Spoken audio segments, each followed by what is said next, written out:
আসসালামু আলাইকুম, সবাই কেমন আছেন? চলে আসলাম নতুন আরও একটি ভিডিও নিয়ে।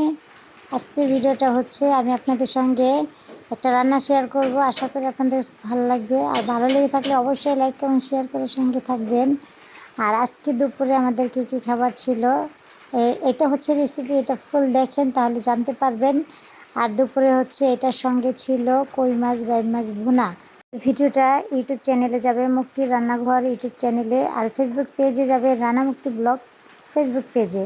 এখানে ওলকচুর যে ডাগটা সেটা খুব ভালো করে কেটে পরিষ্কার করে ধুয়ে নিয়েছি। এটা কিন্তু ওলকচু গাছের কচুও না এবং পাতাও না, এটা হচ্ছে ডাগটা। তো যাই হোক, সে ডাগটা খুব ভালোভাবে ধুয়ে টুয়ে পরিষ্কার করে এখন সিদ্ধ বসিয়ে দিয়েছি। সামান্য একটু পানি দিয়ে এখানে রসুন, পেঁয়াজ, মরিচ দিয়ে, স্বাদমতো লবণ দিয়ে, সঙ্গে হলুদের গুঁড়া, হালকা একটু মরিচের গুঁড়ো দিয়ে খুব ভালোভাবে উল্টিয়ে পাল্টিয়ে নেড়ে চেড়ে এটা আমরা খুব ভালোভাবে একদম সিদ্ধ করে নেব। কোনো পানি থাকবে না, একদম ভাজা ভাজা করে নেব, তাহলে গলা চুলকাবে না। তো যাই হোক, এখন আমি উল্টিয়ে পাল্টিয়ে নেড়ে চেড়ে নিচ্ছি। এখনও কিন্তু বেশ কিছুটা পানি আছে, এই পানিটা সম্পূর্ণ শুকিয়ে নিতে হবে। তো এখন আমি একদমই দেখতে পাচ্ছেন পোড়া হয়ে যাবে, নিচে লেগে যাবে হাঁড়িতে, সেভাবে আমি শুকিয়ে নিচ্ছি। তো আমার কিন্তু এদিকে এটা সিদ্ধ হয়ে গেছে, আর কোনো প্রকারই পানি নেই। এখন এটা আমি ব্লেন্ড করে নেব।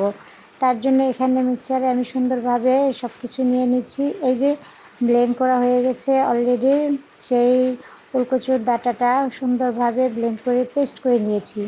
আর এইভাবে পেস্ট করে নিতে হবে যদি এটা আপনারা মশলা হিসাবে খেতে চান। আর যদি এমনি দানা দানা খান তাহলে আর ব্লেন্ড করার দরকার নেই, এটা শুধু বাগার দিলে হয়ে যায়। তো যাই হোক, এদিকে আমি চুলায় চলে আসলাম।